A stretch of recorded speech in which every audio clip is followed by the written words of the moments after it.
well, Kurtley, might ask about the hit. Obviously, Joe got a couple of weeks for that. Whereabouts did that get you exactly, and what sort of happened in the moments after? Did you go up to Ben and say something that you'd been hit, or was it just... No, look, personally, I've obviously just moved on from the matter now. It's obviously been dealt with.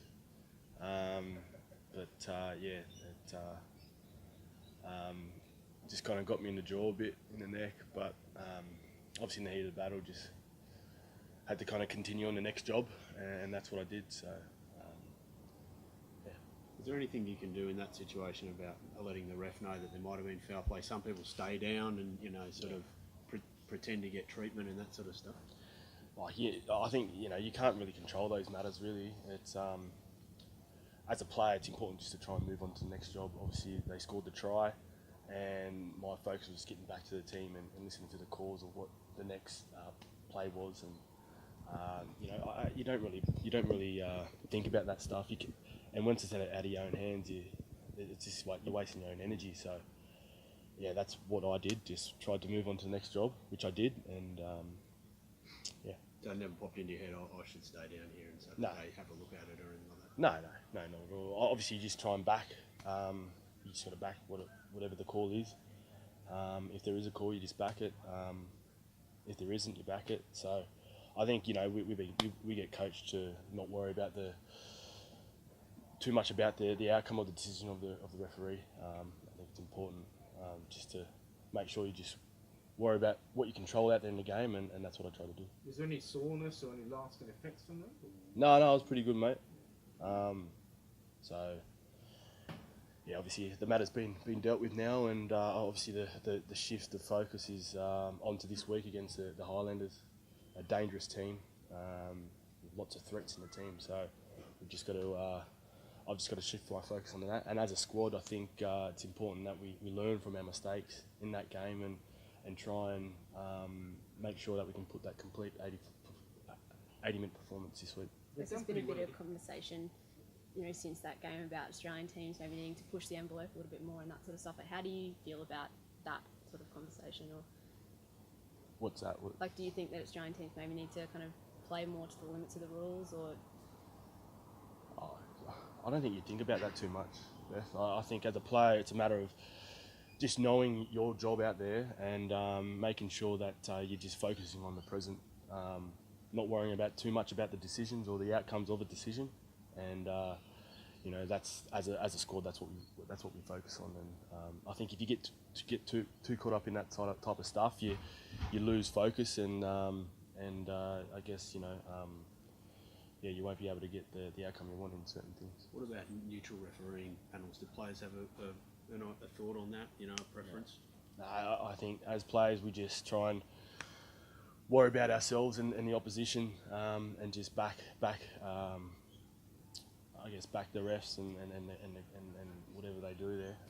So yeah, you try not to worry about the ref too much, mate. It's obviously just playing a game and worrying about how you can manipulate the opposition through your structures and your strategies and your tactics. So, I guess you just let everyone else worry about that other stuff. So. Has that been the big message this week? Is don't get caught up in this stuff?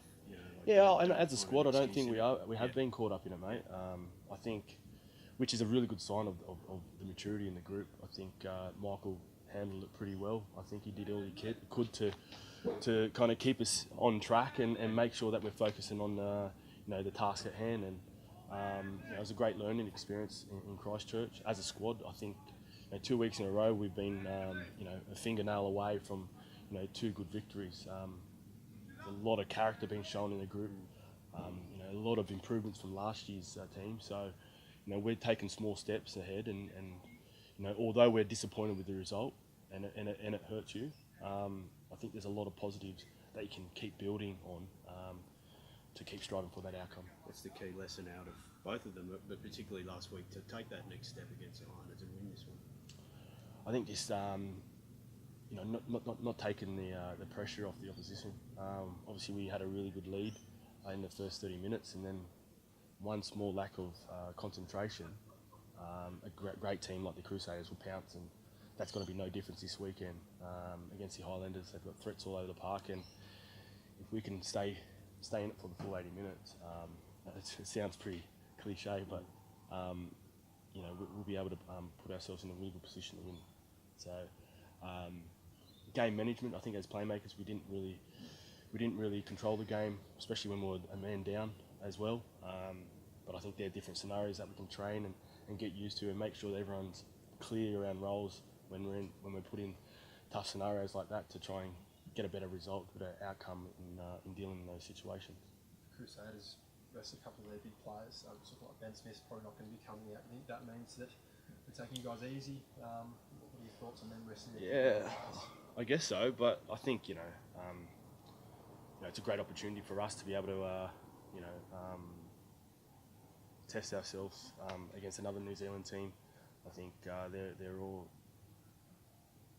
all great players in themselves, very skillful and all very dangerous. So didn't really realise that Ben Smith might be out this week, but if that's the case, then it's a good opportunity for us to step up and try and take it to the Highlanders. They've done quite well against you in the past with their kicking game and kicking in behind, and Chris made reference to it yesterday. Have you guys talked about that? Yeah, that was probably our main focus on this morning in the reviews. They're a team that kicks a lot, so it's important that we organise our back three and make sure that we're catching those contestables and then applying pressure back on the Highlanders wherever we can from the backfield. So it's a matter of just holding onto the ball when we do, and then if the balls if the defence is pretty set, then make sure that we're turning the pressure on them and trying to pin corners and try and play their game on them until we kind of unravel them. So, but it's obviously going to be a big challenge for us. So it's it's important that we execute our kicks and make sure that we're putting that on the dime. We've got great catches in our team. Obviously, Izzy does a great job there. So no doubt we'll be following the same tactic this week. How have you assessed your own form today so far? Yeah, it's a bit of a I think up and down. Still trying to, I guess, play the role of the playmaker in the team alongside Bernard, and try and create that space for the outside backs. I feel like we're as a group though we're not that far away. I think that's a mindset that we have to kind of have each week, and I feel that's as simple as that. We're putting ourselves in really good positions of the field to attack, but execution and lack of concentration at time just doesn't allow us to finish those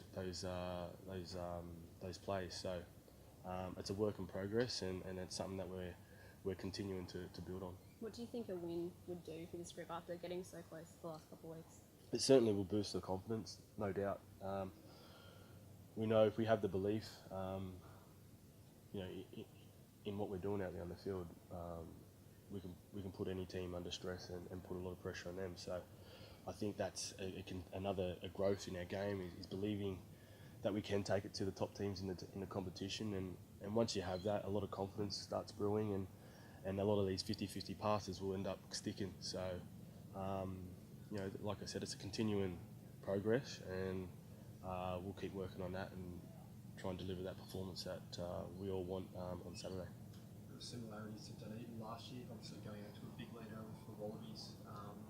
You spoke about how gutted you were after that game. Were there similarities there? Yeah. Feeling after that one? Yeah, I guess so.